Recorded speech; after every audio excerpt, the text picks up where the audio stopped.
those folks like the plague, do we not?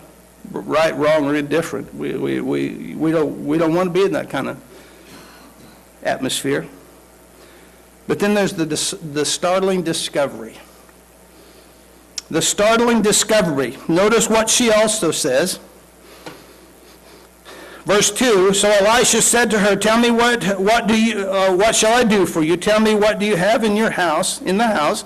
She said, your maidservant has nothing in the house but a jar of oil. The startling discovery, the jar of oil, a jar of oil, she said. That's a positive move here. Understand, this is literally meaning an anointing of oil, meaning that there wasn't very much there. So very little was all it was. And you're thinking, she's thinking, that's all there is. There's not enough to do anything with, but there's that there. Literally an anointing of oil. Wasn't much. Understand that it wasn't much. But it was a turning point. It was a turning point. Let me ask you today, how long has it been since you've counted your blessings today? How long has it been since you've counted your blessings, asking yourself, what do you really have? Being honest with yourself. What do you really have? How long has it been since you've counted your blessing, discovering your home, your family, your furniture, the love that's there? Discovering those things, maybe rediscovering them. Oh, the answer for lifting your burden, it may be right here at home. She has it. She doesn't know it yet, but that anointing of oil, that little bit of oil is going to be the turning point. It's going to be what God uses. It's going to be what God uses to turn the table. And church, that's the message, part of the message here. God can use the little things to turn the table. God can use the little things to do what's needful when it seems impossible, when all seems impossible. When we begin to look at this fashion, then things begin to change. How do they change? Number 3.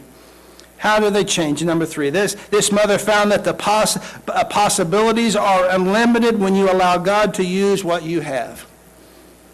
Let me say that again. This mother found, hopefully you find out the same thing, that the possibilities are unlimited when you allow God to use what you have.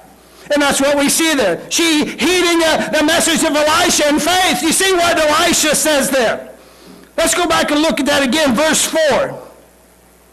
When you have come in, this is the prophet still speaking, verse 4, and shall shut the door behind you and your sons, then pour it into all those vessels and set aside the full ones. So she went from him, shut the door behind her and her sons, who brought the vessels to her, and she poured it out. Now it came to pass when the vessels were full that she said to her son, bring me another vessel.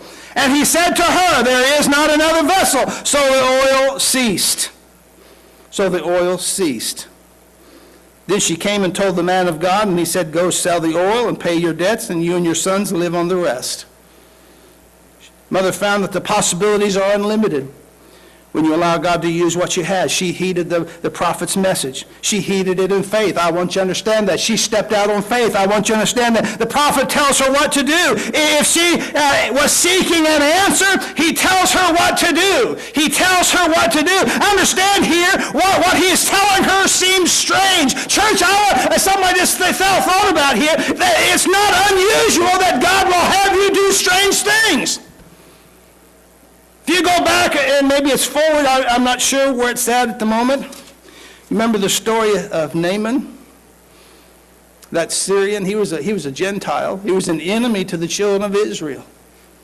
He had leprosy. In fact, his slave girl, he'd probably acquired through raids or something, tells him, if Naaman could only visit the prophet, he'd have healing for